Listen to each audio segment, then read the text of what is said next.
Pabor si dating Pangulong Fidel Ramos sa ninagdaang framework agreement ng gobyerno at Moro Islamic Liberation Front o MILF. Inihayag po yan ng dating Pangulo sa aking exclusive interview sa kanya. Naniniwala ang dating Pangulo na nakasalalay sa implementasyon ng isang peace agreement ang susi para sa kapayapaan sa Mindanao.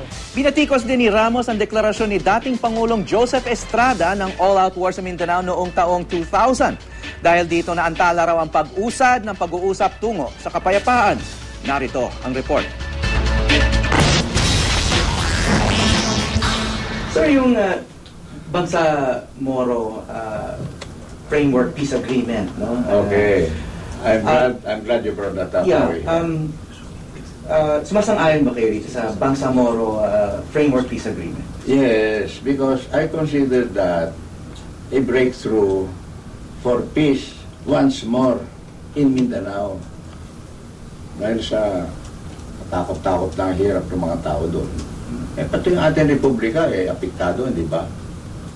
And this has been going off and on, meaning peace, and then war, and then peace again, over the last 40-45 years. Ayun nga, hindi ba parang nagiging vicious cycle ito? Kasi nung panahon ninyo, 1996, nagkaroon din ng peace agreement, no? Yes, Tapos yes. ngayon may panibago na naman peace agreement. Di kaya, guide ng 1996, hindi naman tumigil yung gera. Tuloy-tuloy lang yung conflict, no? Pero ganito yung story niyan, from my point of view, no, nung panahon ko, talagang maganda yung Final Peace Agreement or FPA between the GRP, Government of the Republic of the Philippines, at saka yung Moro National Liberation Front. And the negotiations took maybe 4 years, from October 1992 to September 1996, no, nagpirmahan na sa Malacanang yung dalawang panig, kami ang mga witnesses, no. And simultaneously, or within the same month of September 1996, inumpisaan yung Government of the Republic of the Philippines dash MILF, Moro Islamic Liberation Front, negotiations for a peace agreement. During the 30 months after September 1996, nagkaroon tayo ng ceasefire agreement with the MILF, then headed by Chairman Hasim Silamat, who was also the chairman of the MILF panel. Siya mismo umahawak niyan. Kaya, ang ganda nung period na yon, from 1992 or say 93 up to the ceasefire period, which lasted for 30 months, no, up to maybe April 2000. So you look at 7 years na medyo tahimik sa Mindanao. At nagkaroon nga ng mga maraming project doon. May Bao International Airport, which is the biggest in the Philippines, sa Dian Santos. Nagkaroon ng fish port in Dian Santos also, which became the gateway for tuna exports to Japan, to Hong Kong, all over.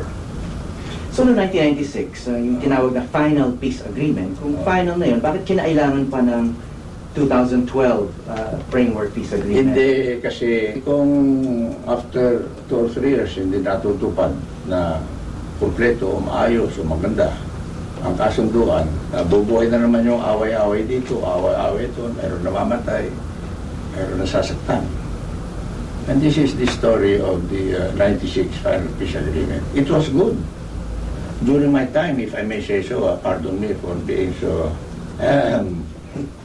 complimentary to myself, no? Pero in April 2000, hindi ko na panahon yun. Hindi ko na sabihin kung sino yun, namumuno rito. Nagkaroon ng all-out war policy sa Mindanao. It's in the implementation on the ground that counts. Pero kung mayroong mga nangungurakot, mula ngayon doon, kahit na maganda yung Bangsa Moro MILF GPH agreement, baka masira rin yan I hope to God it won't happen that way, no? I hope this will succeed for the good of the people of Mindanao, and especially all of the people of the Philippines. Because who wants war anyway? Itong sinabi ni Pangulong Aquino na failed experiment daw itong Autonomous Region for Muslim Mindanao. I mean, sumasang-ayon ba kayo doon na failed experiment ng ARMM? Sa pare ko naman, he did not really mean it that way, no? Parang napagbitaw lang ng konting salita na hindi naman yun ang dahilan eh. The culprit in all of this is not the organization, neither the peace agreement, whatever you call it, of whatever era.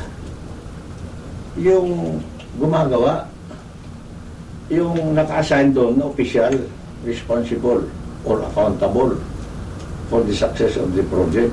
So sa tingin nyo kung hindi nag-all-out war nga nung taong 2000, na tuloy-tuloy lang yung peace process at napaaga yung itong peace agreement with the MILF? Oo, kasi meron na ceasefire with the MILF. Kung may ceasefire, may peace agreement with the MNLF, tapos may ceasefire sa MI. may ceasefire pa. Umiira yung dalawang agreement. Yung isa, final peace agreement. Yung isa, ceasefire with the MILF. During the ceasefire with the MILF, marami kang magagawa eh. Like, siyempre, the education of the kids, the livelihood of the poor people, and then you're networking with your Christian communities nearby because we have to work with them. Okay, sir. Balikan natin yung conflicts, no? So nagkaroon ng peace agreement with the MILF. Ngayon, may mga nagtatanong, yung CPP-NPA naman, bakit parang napakahirap, no? In terms of the dialogue, negotiation, parang malayo pa. Now, I'm glad that under President Pinoy, Secretary Alex Padilla is there to head our panel, and he is very credible to the other side. And he's still former Father Landoni, with Joe Masison as the senior advisor. I hope that dahil sa tayo na lang ang naiwan na communist insurgency sa buong mundo eh. Tayo na lang, wala na yung iba. Yung Cuban, tapos na yun, matagal na. Yung Vietnamese, tapos na yung gera nila. That's the only one. Why should we hold that record? Let's put it together peacefully, the same way as the one in Mindanao. And I hope that the Pinoy administration will also see that as one of its important goals that must be done as soon as possible. Ika nga rito tungkol sa GPH, MILF framework agreement before Christmas Oh. Mas mahirap yung kaysa itong with the NFP